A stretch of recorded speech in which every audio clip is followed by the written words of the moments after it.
Three, two, and one. Hello, friends. It's JoScott Morgan.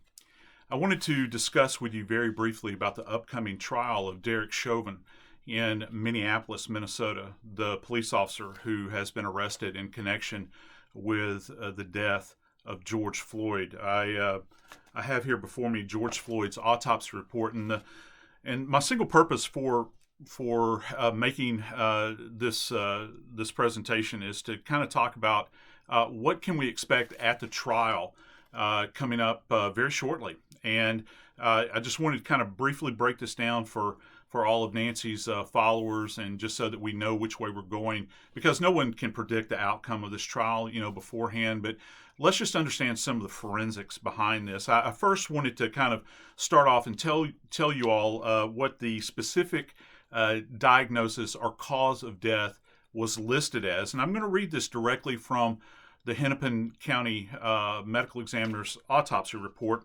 As stated, cardiopulmonary arrest complicating law enforcement subdual, restraint, and neck compression. Now, I want to just kind of clear matters up from Jump Street and just understand that nowhere in this document does it state that George Floyd had a heart attack.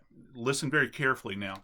You hear the term cardiopulmonary arrest, and essentially that does not mean a heart attack. That means that the heart and the lungs stopped, okay? And there are many causal factors that can kind of bring that about, but that's the terminal event that led to his death. But we have to consider those issues that led up to that moment in time where his heart stopped pumping, essentially. So what are they talking about? Well, they're saying that this is directly related to the compression on the neck. If you remember the video, which I think that many of us would have a hard time forgetting, the image of Officer Chauvin with his knee on the neck of George Floyd, compressing it down. This led, what we believe, to a fatal event that occurred as a result of George Floyd's inability to have appropriate oxygen uptake, if you will. And of course, we all know that we have to have sufficient oxygen in order just for our brain to function. And so what they're saying is that the vessels of the neck, if you'll kind of put your hand right here along the side of your neck on both sides, we have the carotid vessels that supply the brain with oxygenated blood. And then there's a series of other vessels, including famously the jugular vein, that takes blood away from the brain. And so this is kind of compressed, and it's an inability to supply the brain with blood. You're blocking that area and access to the brain. And keep in mind, the brain is one of the most vascular organs in the body. It requires a tremendous amount of oxygen in order to function. Now, some of the other complicating factors that both the prosecution and the defense are going to be talking about in this case are going to be Mr. Floyd's underlying medical conditions, and a lot is going to be made of this from both sides. Just so that you understand, Mr. Floyd had what's referred to as coronary occlusion.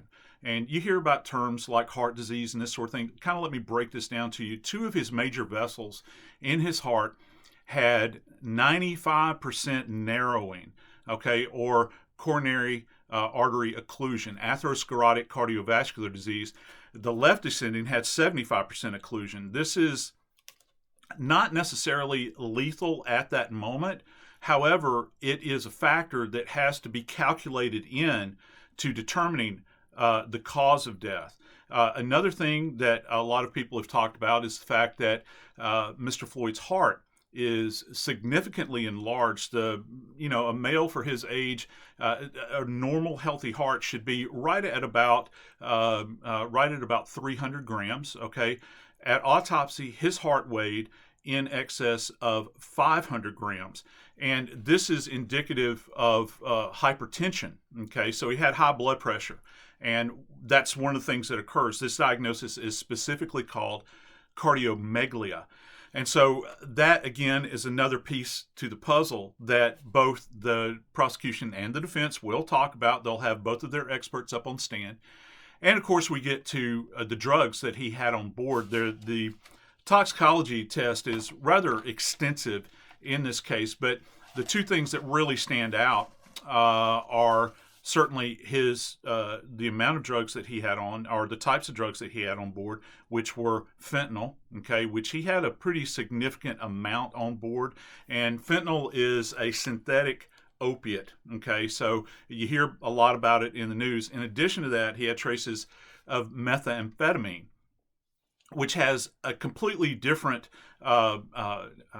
action, or physiological. You have a completely different physiological reaction to methamphetamine than you would, say, to fentanyl. Okay, so you've got this kind of interesting little matrix that comes together where you have to decide, do these two things play against each other in a negative way? You compound that with the pre-existing diseases that he was suffering with, and not to mention this position that he's been placed in, where it is arguable that he did not have sufficient oxygen to supply his brain. I've heard many people state that, well, if he couldn't breathe, he couldn't talk. And we heard him famously cry out, "I can't breathe, I can't breathe." I think at one point in time he actually cried out for his mother. This sort of thing, and he made several comments. So I think some people will say that, well, he obviously could breathe because he wouldn't have been able to speak. Well, there are levels to the amount of oxygen you can take in, and sometimes those levels, even though you can breathe, are not necessarily compatible with life, particularly if you have pre-existing medical conditions. Finally, the other thing that you're going to hear about in this case is going to be the conditions referred to as excited delirium syndrome. I suspect that the defense is going to bring this to light in the case. They're going to talk about excited delirium syndrome. What does that mean? Well, excited delirium syndrome is kind of controversial. It's recognized by emergency room physicians as a diagnosis. And we first, I think, something similar to excited delirium syndrome was first recognized in the medical community all the way back in the 1840s, where it was referred to as Bell's mania. And the name is precisely what it implies, kind of a manic reaction to certain stressors that are placed on us in life.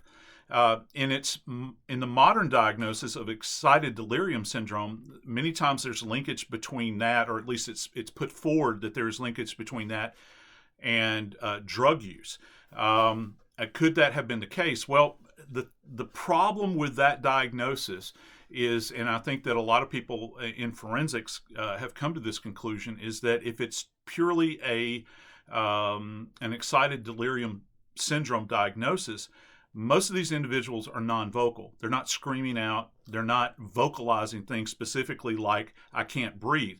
They are acting in a maniacal fashion, arms flailing about. They're highly resistant. You'll actually see an uptake or an uptick in their combativeness, where it'll take multiple people, to kind of restrain them and this sort of thing. And of course, in this case, once they got Mr. Floyd cuffed, it took one person to hold him back. So all of this stuff is going to come to light in the trial, and it will be argued by both sides. The key to this trial is it's going to be a battle of the experts. We're going to hear probably from cardiologists. We're going to hear from, I would imagine, extensively from toxicologists, drug chemists, certainly from the forensic pathologists, both for the state and for the defense counsel. So if you're interested in forensics, if this is something that you enjoy learning about, this trial is certainly a trial to watch. I hope all of you are well, and thank you for listening.